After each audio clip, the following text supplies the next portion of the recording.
Girls Can Tell with Trent Erickson. Subscribe, share, catch new episodes weekly, and try not to take it personally.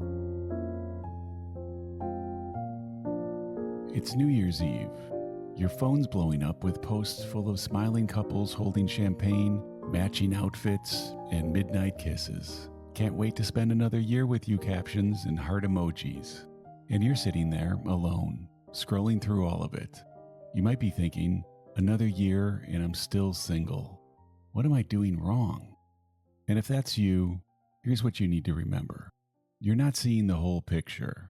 You're seeing a moment, a pose, a glass raised at the exact right second. You're not seeing what happens when there are no cameras, and that part matters more.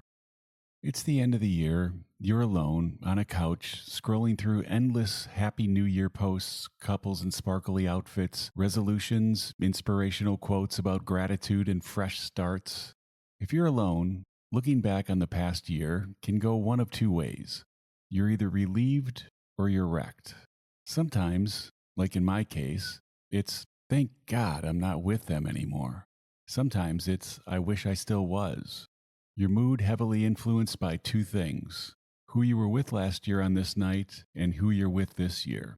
Then you see how everyone else seems to be with someone great, and how they're all paired up and you seem to be the last one who's not. But what you're seeing is a highlight reel, not a documentary. A lot of those smiling couples are not in great relationships, but you're not seeing any of that. You're not seeing that she's waiting to file for divorce until after the holidays. You're not seeing how he feels completely trapped and miserable and has for years. You're not seeing she's cheating on him with a friend who's literally standing in the background of that same photo.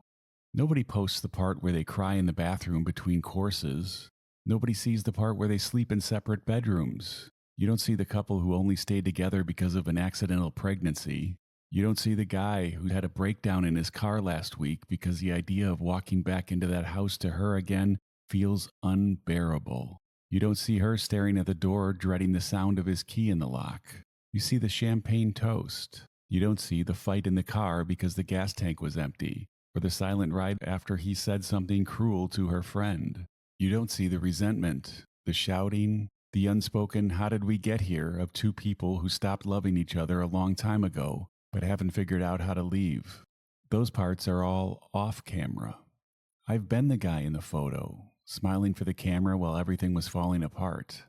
Almost 20 years ago now, I was in an emotionally and physically abusive relationship. I'm 6'6". She was 5'3". And I didn't tell anyone because I honestly didn't think anyone would believe me. I mean, think about it. Who's going to take that seriously? A guy my size saying a woman half my size was abusive? It sounds like a joke. So I stayed quiet. And I stayed way longer than I should have, and tolerated far more than anyone would reasonably expect. I should have left after the first hit and never gone back. Instead, I believed her when she said she was getting the psychological help she needed. She wasn't. And I trusted her when she told me that she worked on her rage issues and had changed. She didn't.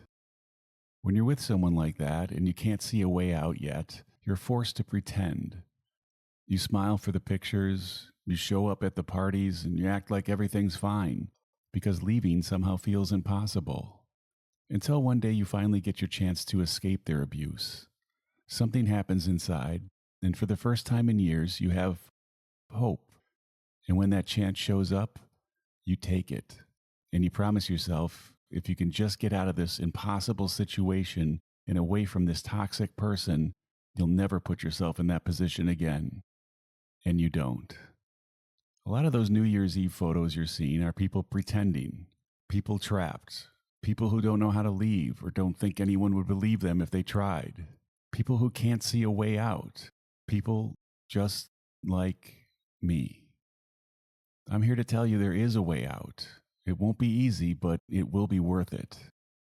If you're single this year, you're not in that picture. You're not faking it. You're not trapped. That's something to be really grateful for, even if it doesn't feel like it right now. So don't see that night as what you don't have. See it as what you don't have to fake. You're lucky you don't have a partner out there lying to your face while texting someone else and selling themselves on a webcam in a hotel room somewhere. You're lucky you don't have to plaster on a fake smile for a group photo when everyone in the room knows you're miserable together. You're lucky you're not stuck in something that died months ago and you're too tired or afraid to end it. You're not the person in the picture forced to fake enthusiasm, counting down the days until you can finally leave. Think of being single on New Year's Eve as being free. Free to figure out what you actually want. Free to not settle. Free to wait for something real instead of grabbing whatever's convenient just so you're not alone tonight. I know that freedom can feel lonely, especially when everyone's posting their midnight kiss photos and you're home in sweatpants. Believe me, I know that feeling. Not long ago, that was me. But being lonely and being alone aren't the same thing. Loneliness is a feeling. Alone is a thing. And a bad relationship is like a prison you have to escape. Suddenly, being alone looks pretty good. When you're alone, nobody owns your time. You don't have anyone to answer to. You don't have to negotiate every plan. You don't have to go to parties you hate or pretend to be excited about things you can't stand. You can go out, stay in, work, sleep, order takeout at 1 a.m. or fall asleep before midnight. Nobody's opinion required. When you're not wrapped up in somebody else's drama, you finally have time to pay attention to your own life. You get to ask, what do I like? What do I want my nights, weekends, or the next year to look like? I've learned more about myself in the time I've been single than I did in entire relationships because there was nowhere to hide. When you're alone, you don't get to distract yourself with someone else's problems. You have to face your own. It's uncomfortable, but it's also where you figure out your own boundaries, your non-negotiables, and the stuff you will never tolerate again. So the next time you meet someone, you're checking if they fit your life you've actually decided you want for yourself. You're not swiping just to have someone to kiss at midnight. Think about last year's New Year's Eve. Maybe you were with the wrong person. Maybe you had just broken up. Maybe you were alone and miserable and had no idea what to do with yourself. Now look at this year. Maybe you're still single, but you're not the same person. You've dated. You've walked away. You've seen enough to know what doesn't work. You've said no to people you would have said yes to not long ago. That's progress. You're less likely to ignore red flags just because you're tired of being alone, and you're less likely to blow through your own boundaries just to avoid another quiet night at home. Being single this New Year's means something has changed. You're holding out for something real that fits the life you've created based on your wants and needs. That's huge. Here's what not to do on New Year's Eve. Don't panic swipe trying to find a last-minute date. You're not going to meet your person in a 2-hour desperate spaz swipe session. Don't text your ex. They're not your future. They're just familiar. They're cold, bored, and reaching for the most convenient emotional coat in their closet. Don't force yourself into plans you don't want. If the idea of being at a packed bar makes you want to fake food poisoning, stay home.